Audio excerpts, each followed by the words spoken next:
कार्यक्रम के प्रायोजक हैं कमला पसंद, स्वाद में हमेशा 2 कदम आगे।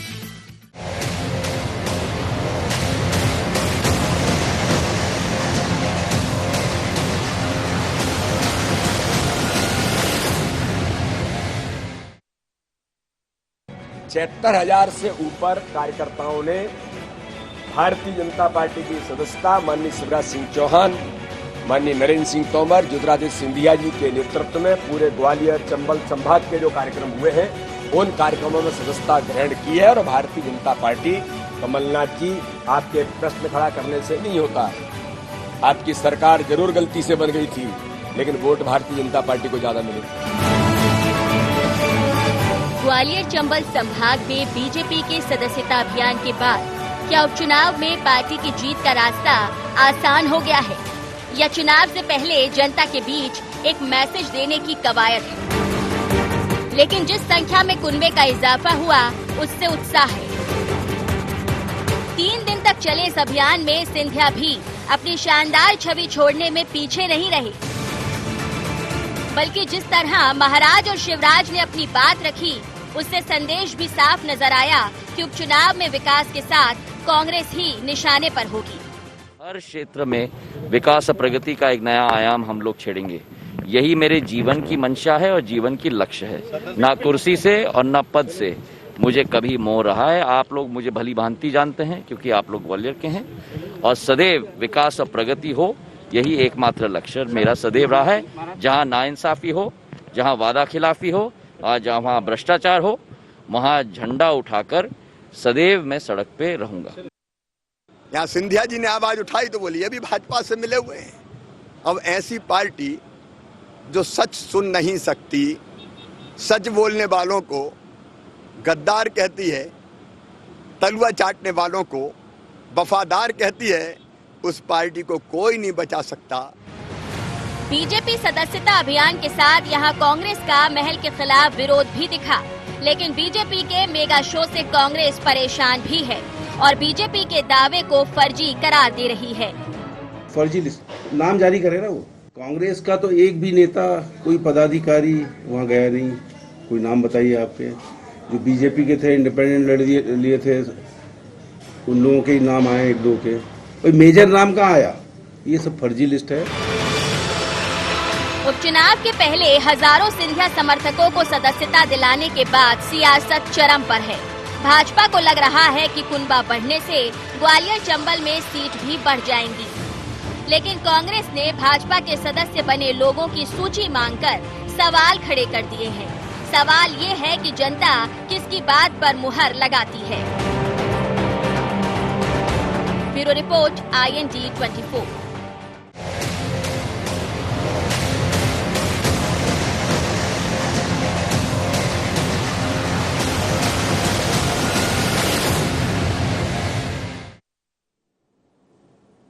IND एजेंडा में आपका स्वागत है। मैं हूं मनोज सैनी और आज का एजेंडा है सिंधिया, सदस्यता और सियासत। इस पर बात करेंगे, लेकिन डाल देते हैं कुछ खास बिंदुओं पर निगाह।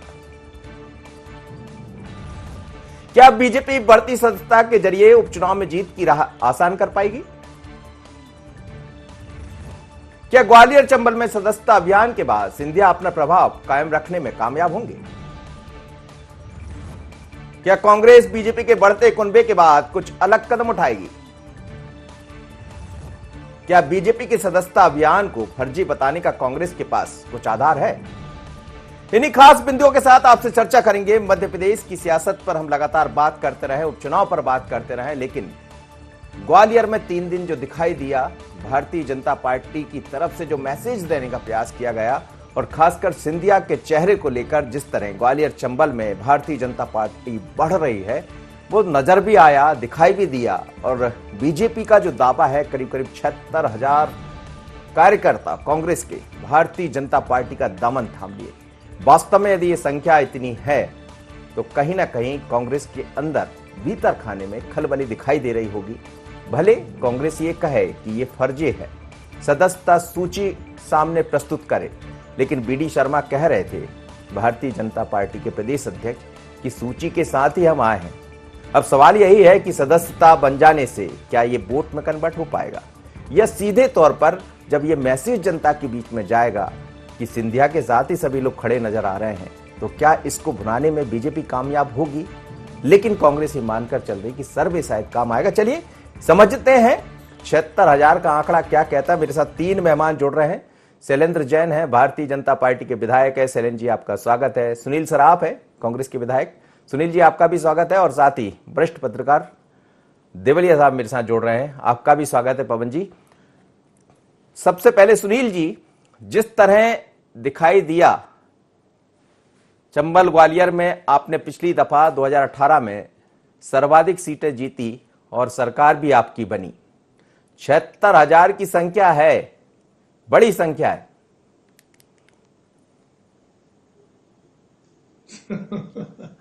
मनोज जी, इसके पहले लोकसभा चुनाव के पहले भी मिस कॉल के द्वारा 20 करोड़ सदस्य बनाया था भाजपा ने। 20 करोड़ मिस्ड कॉल के द्वारा, याद होगा आपको, विधानसभा के पहले। उसके बाद 3 राज्यों में मध्य प्रदेश, राजस्थान और छत्तीसगढ़ में कांग्रेस की सरकार बनी।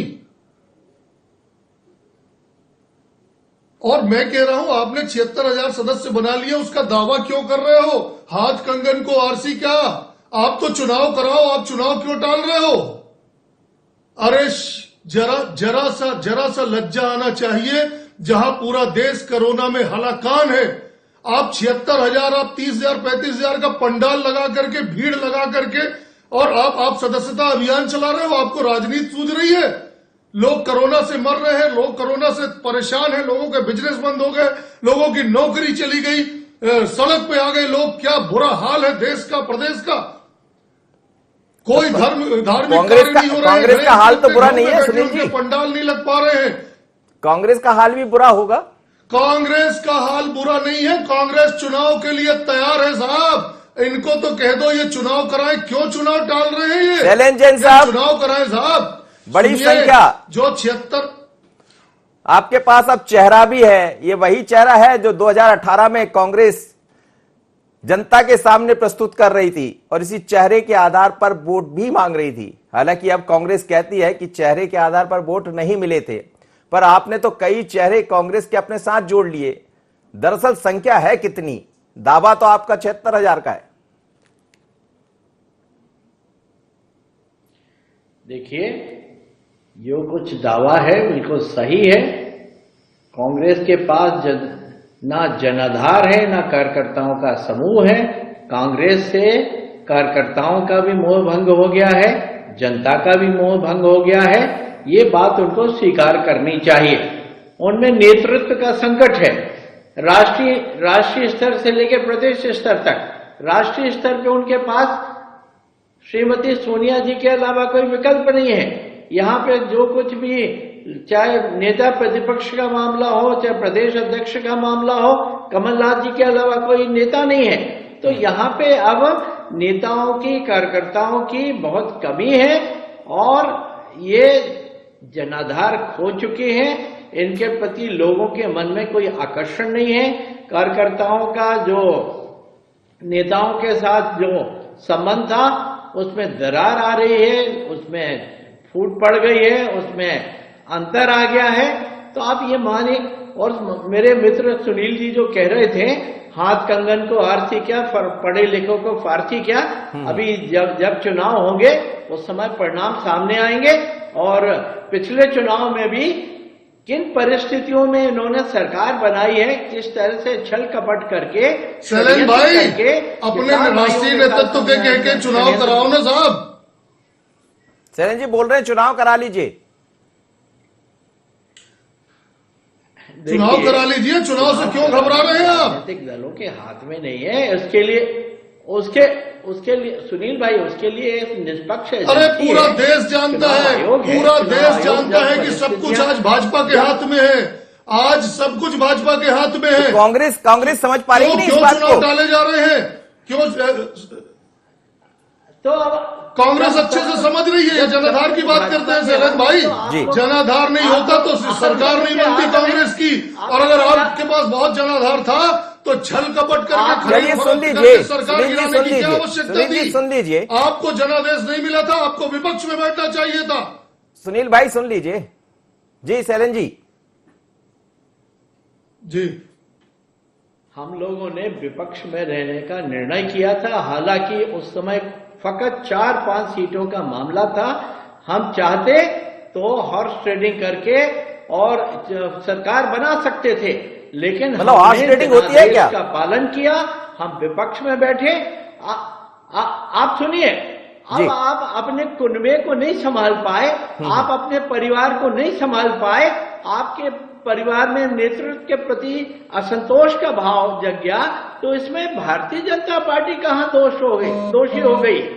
जी जी जी, चलिए आपने बड़ी बात भी कह दी कि हॉर्स ट्रेडिंग के जरिए हम ऐसा कर लेते। पवन देवलिया मेरे साथ जुड़े हैं। पवन जी, दोनों को सुन रहे हैं आप, लेकिन जो सिंधिया सदस्यता और उस पर फिर सियासत जो दिखाई दे रही है, एक बड़ी संख्या है। सिंधिया का खुद का अपना एक चेहरा है और हमें लगता है वो खुद कामयाब रहे हैं इस बात को दिखाने में कि आज भी उस क्षेत्र में सिंधिया को लोग मानते हैं, क्योंकि एक बड़ी संख्या का दावा भारतीय जनता पार्टी कर रही है। लेकिन क्या ये दावा चुनाव के समय बीजेपी के साथ होगा? देखिए मनोज जी, निश्चित रूप से सिंधिया जी का जनाधार है ग्वालियर चंबल क्षेत्र में, उस जनाधार को नकारा नहीं जा सकता। सिंधिया जी ने 3 दिन के दौरे पे अपने ग्वालियर में अपना कहना चाहिए कि राजनीतिक शक्ति का जो प्रदर्शन किया है, उससे भारतीय जनता पार्टी के साथ साथ कांग्रेस भी जो है वो डरी हुई है। भारतीय जनता पार्टी को मैं इसलिए जोड़ूंगा क्योंकि बड़े कद्दावर नेता है मध्य प्रदेश के नरोत्तम मिश्रा जी, वह पूरी पिक्चर से नदारद दिखे। तो मुझे लगता है कि सिंधिया की जो ताकत है उसका एहसास भारतीय जनता पार्टी के कार्यकर्ताओं को है, और भारतीय जनता पार्टी के कार्यकर्ताओं को सिंधिया के पीछे चलना पड़ेगा। ये उनका 3 दिन का जो कहना चाहिए शक्ति प्रदर्शन का जो कार्यक्रम था सदस्यता अभियान का, 76,000 के करीब जो है भारतीय कांग्रेस के कार्यकर्ताओं ने भारतीय जनता पार्टी की सदस्यता ली। तो मुझे लगता है कि एक चौंका देने वाला आंकड़ा है। इसको लेके भारतीय जनता पार्टी में क्या तैयारी थी, अंदरूनी संगठन को लेके कहते हैं कैडर बेस पार्टी है। अब कैडर बेस पार्टी है जहां भारतीय जनता पार्टी जिंदाबाद मुर्दाबाद के नारे नहीं लगाए जाते, और वहां पर श्रीमान ज्योतिरादित्य सिंधिया जी जिंदाबाद के जब नारे लगेंगे तो वो जो कैडर के जो कार्यकर्ता हैं उन पर क्या बीतेगी। क्या वो आने वाले समय में, जैसे सैलन जी हैं, सैलन जी जो है भारतीय जनता पार्टी के निष्ठावान कार्यकर्ता हैं और बड़े सीनियर विधायक हैं, ये उन लोगों को स्वीकार कर पाएंगे या वो लोग इनको धक्का देके आगे निकल जाएंगे? ये बहुत सारे प्रश्न जो है सदस्यता अभियान में छुपे हुए हैं। मुझे लगता है कि निश्चित रूप से आने वाले जो विधानसभा के जो उपचुनाव है उसमें बहुत कुछ तय हो जाएगा कि भारतीय जनता पार्टी में वास्तव में सिंधिया जी का वजूद कितना है। बिल्कुल ठीक कह रहे हैं, और हमें लगता है यही समझ भी आएगा कि सिंधिया जी का जो चेहरा वहां दिखाई दिया है, तमाम तरह की चीजें, दावे जो किए जा रहे हैं, 76,000 एक बड़ी संख्या है, और ऐसे दौर में जब उपचुनाव होना हो। चलिए इस चर्चा को आगे जारी रखेंगे, छोटा सा ब्रेक के बाद लौटते हैं तो बात आगे बढ़ाएंगे।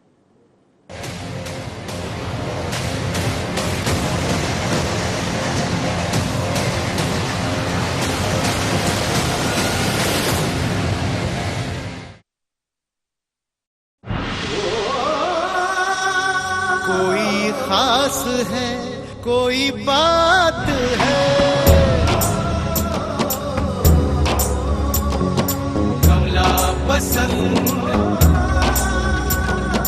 जीते दुनिया हर बाजी जीते, हर अदा में शाही अंदाज है। कमला पसंद पान मसाला, शाही स्वाद, शाही अंदाज, स्वाद में हमेशा 2 कदम आगे। छोटा सहयोग बड़ा उपयोग। कोविड-19 से लड़ाई में मुख्यमंत्री सहायता कोष में करे सहयोग।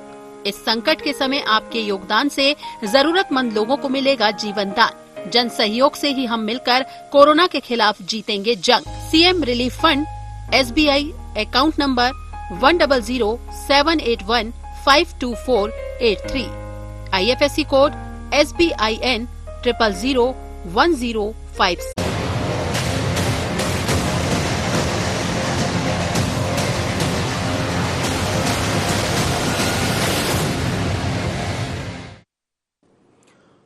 ब्रेक के बाद एक बार फिर आपका स्वागत है और चर्चा कर रहे हैं सिंधिया सदस्यता और सियासत पर। मेरे साथ 3 मेहमान जुड़े हैं। वापस चलूंगा सुनील सराफ के पास।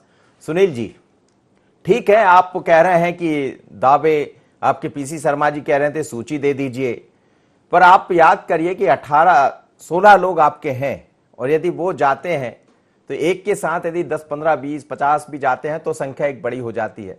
लेकिन धीरे धीरे कर ये संख्या हजारों में पहुंच गई, 76,000। और उपचुनाव से पहले एक काफी कुछ रिक्त स्थान हुआ है, उस रिक्त स्थान की पूर्ति होगी कैसे? मनोज जी, ग्वालियर के अंदर, ग्वालियर चंबल में अगर 76,000 कांग्रेस के लोगों ने इनकी सदस्यता ली, तो जो हजारों लोग सड़कों पे थे, जो काले झंडे दिखा रहे थे, वो कौन थे? अरे कांग्रेसी वो थे जो सड़कों पे काले झंडे दिखा रहे थे। हजारों की संख्या में, 50,000 की संख्या में वो कांग्रेसी थे। सुनिए, जिस 76,000 का दावा ये कर रहे हैं, इनके हर पंडाल पे इनके भाजपा के कार्यकर्ता बैठ के पंडाल भर रहे थे। कहां से आ गए अचानक 76,000? कहीं अलग से आ गए क्या? वो लाखों लोग जो सड़कों पे थे, काले झंडे दिखा रहे थे, वो कौन था? और शैलेंद्र जी कह रहे हैं कि हम अपना कुनबा नहीं संभाल पाए। ठीक है, हम अपना कुनबा नहीं संभाल पाए, आप ना संभलने देते। आपने क्यों लोक लिया? आपने क्यों अपने चार्टर प्लेन से उन्हें बेंगलोर लेके गए? आपने उन्हें क्यों खरीदा? आपके यहां से क्यों हम लोग को सबको प्रयास किया गया खरीदने का? ये क्या था? बड़ा आपने यदि जनादेश स्वीकार कर लिया था तो खरीद फरोख्त क्यों किया? कुनबा हमारा नहीं संभला, राजस्थान में हुआ, हमारा कुंबला नहीं संभला, सुबह का भूला शाम को वापस आया, सब कुछ ठीक हो गया। लेकिन वहां भी आपने कह दिया था कि उनको क्यों किया? सुनिए ना सुनील जी, राजस्थान में भी आपने कह दिया था करोड़ों में खरीदा, तो वो पैसा वापस करवा दीजिए। नहीं, राजस्थान में भी कोशिश वो हुई, लेकिन मध्य प्रदेश में चूंकि हम धोखा खा चुके थे, हम सतर्क थे, हमारी पार्टी सतर्क थी, हमारे शीर्ष के नेता सतर्क थे, इसलिए इनके जो खरीद फरोख्त है, इनका मंसूबा राजस्थान में सफल नहीं हुआ। मध्य प्रदेश में जो हुआ वो इतिहास में पहली बार हुआ है, प्रजातंत्र के इतिहास में पहली बार हुआ है। हमारे नेताओं ने, हमने कल्पना नहीं किया था कि इस हद तक पैसे का नंगा नाच हो सकता है सरकार। लेकिन ये भी पहली बार हुआ जो दावा है, सुनील जी, में झोंक दिया गया इन्होंने। सुनील जी, ये भी दावा पहली बार हुआ है कि 76,000 इतनी बड़ी संख्या में कार्यकर्ता है। ऐसा ना हो कि फिर कहें कि वो पहली बार हुआ था। थोड़ा ध्यान दे दीजिए साहब। मैं आपसे वही कह रहा हूं मनोज जी कि जो 50,000 कार्यकर्ता सड़क पे काले झंडे दिखा रहा था, वो कौन था फिर? अलग से 76,000 कहां से आ गए? चलिए पूछ लेते पेश कर रहे हैं। मैं कह रहा हूं, आप बताओ ना, कौन सा हमारा ब्लॉक अध्यक्ष, एक मिनट, कौन सा हमारा ब्लॉक अध्यक्ष, कौन सा हमारा जिला अध्यक्ष, कौन सा हमारा मंडलम अध्यक्ष? आप नामी गिरामी 50 नाम बता दो, 50 चेहरे बता दो। आप 76,000 बता दे रहे हो सिर्फ हवा बनाने के लिए। अब हवा से काम नहीं चलने वाला है।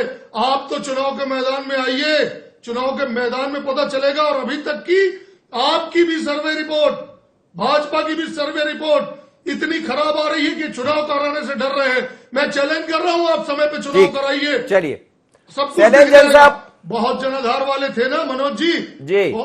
शैलेंद्र जैन से पूछ लेते हैं। शैलेंद्र जी कह रहे हैं कि चुनाव करा लीजिए, और वो तो चैलेंज भी दे रहे हैं कि हमारा सर्वे, कांग्रेस का सर्वे तो पता नहीं कौन सा सर्वे है जिसके आधार पर कांग्रेस लगातार कह रही है कि सर्वे हमारा कह रहा है कि सभी सीटें हम जीतेंगे।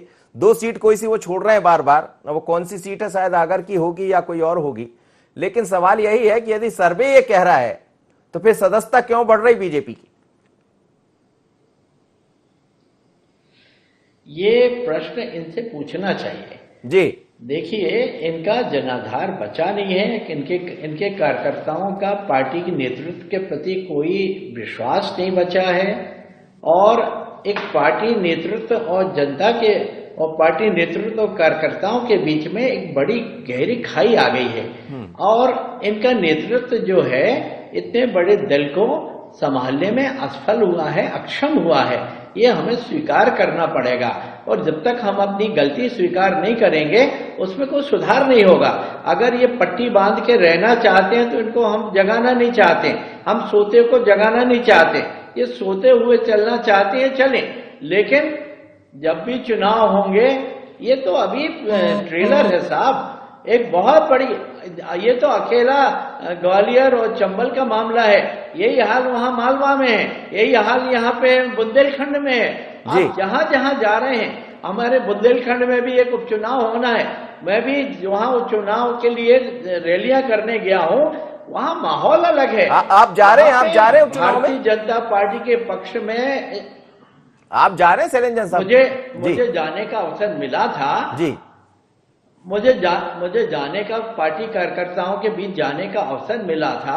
पार्टी कार्यकर्ताओं में भयानक उत्साह है, वो कांग्रेस छोड़ के बड़ी संख्या में लोग जो हैं कार्यकर्ता कांग्रेस के, लेकिन वो भारतीय जनता पार्टी में जयभान सिंह पवैया का एक ट्वीट भी देखा होगा जिसमें उन्होंने जो कहा है, दो मुंह वाला सांप, ऐसा कुछ कहा है, तो उस पर भी थोड़ा सा प्रकाश डालिएगा।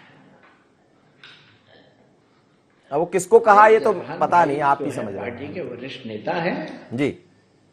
अब वो विषय जो है उनसे अगर पूछा जाएगा तो बेहतर होगा। अब उन वरिष्ठ नेताओं के वक्तव्य पे हम जैसे छोटे नेताओं का, कार्यकर्ताओं का कुछ रिमार्क करना या कमेंट करना अच्छा नहीं होगा। लेकिन ये बात निश्चित तय है कि इनका जनाधार बचा नहीं है। पार्टी बूथ पे बैठने के लिए बूथ एजेंट्स नहीं मिलने वाले हैं, आप आगामी चुनाव में देखिएगा। जी जी। इनको बूथ मैनेज करना, इनको वोट डलवाना, इनको झंडे लगवाना, सुनील जी जवाब ले लीजिए। शैलेंद्र जी एक मिनट, कहिए एक मिनट। मनोज जी कहिए। मनोज जी जी, ये मेरी पार्टी की चिंता बहुत है शैलेंद्र जी को। मैं इनकी पार्टी की दशा जरा इन्हें बता देना चाहता हूं। अगर सद्बुद्धि लेना चाहे ले लें और अपने पार्टी की चिंता करें। देखिए, आपकी पार्टी की चिंता तो उन्होंने की, जब तो आपकी पार्टी उनके साथ चली गई। किसी विधायक, मैं बता रहा हूं ना, किसी विधायक, किसी मंत्री की इनके पार्टी में कभी नहीं चलती थी, हमेशा चलती थी संगठन की। मैं आपकी बात नहीं सुन पाया, मैं सुनूंगा, पहले मेरी सुन लीजिए मनोज जी। जी जी। मैं देख रहा हूं कि मेरे बगल में हमारे कांग्रेस का एक भगोड़ा मंत्री बना है, ठीक है, और पूरा इनका संगठन उसके आगे नतमस्तक है। इनके संगठन के लोगों का जो दर्द है ना, जो दर्द वो झेल रहे हैं, जो भाजपा में कभी नहीं था। संगठन के लोगों की हमेशा चलती थी, विधायक की, मंत्री की नहीं चलती थी। वो संगठन के लोगों का जो दर्द है वो इन्हें चुनाव में दिखेगा। ये अपनी पार्टी की चिंता करें, कांग्रेस की चिंता न करें। कांग्रेस जनाधार वाली पार्टी है।